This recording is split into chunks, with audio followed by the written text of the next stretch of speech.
একটা জিনিস যদি রেগুলার খায় তাহলে ওটার প্রতি আগ্রহটা থাকে না, তাই অকেশন অনুযায়ী যে অকেশন এটা বানাতেই হবে। আমি পরামর্শ দিতে চাইবো, তো আমি পরামর্শ দেই। আমি হচ্ছি লাইক শুধু কমেডি না, অনেক আপনারা হয়তো আমি জানি না আপনারা কেন সবসময় বলেন যে শুধু কমেডিতেই কাজ করায়, অনেক ফ্যামিলি ওরিয়েন্টেড নাটকে কাজ করে যেটা খুবই পপুলার। প্রত্যেকটা ফ্যামিলি ওরিয়েন্টেড যত নাটক, জামাই শ্বশুর, এগুলো হ্যাঁ কমেডি আছে, বাট এগুলো কিন্তু ফ্যামিলি ওরিয়েন্টেড জনরার মধ্যেও পড়ে। তো সেক্ষেত্রে দেখা যাচ্ছে যে উপদেশ আমি নাটক দেখি, দেখার পরে বলি যে আচ্ছা এইখানে যদি স্ক্রিপ্ট এরকম হইতো।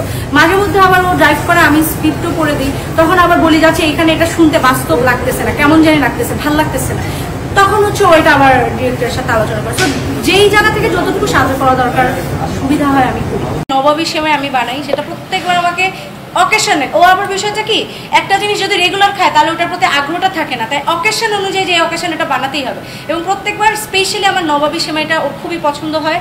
একটু এই নবাবী সেমাইয়ের কথা বলে, আর ও যেহেতু ফাস্ট ফুড বলেন বা মনে করেন এগুলো একটু কম খায়, অ্যাভয়েডই করে, ইভেন মিষ্টিও কম খায়, মানে ও হচ্ছে খুব হেলদি ডায়েটের মধ্যে থাকে, আমার চেয়েও বেশি হেলদি ডায়েটে থাকে। সো দেখা যায় যে ওই রকম আছে না, এই পছন্দ, বিরিয়ানি পছন্দ, কিছুই না, জাস্ট ওই ডেজার্ট আইটেমটা ওর খুবই পছন্দ। যখনই কোনো স্পেশাল অকেশন আসে আমাকে বলে ওই ডেজার্টটা কিন্তু বানাইতে ভুল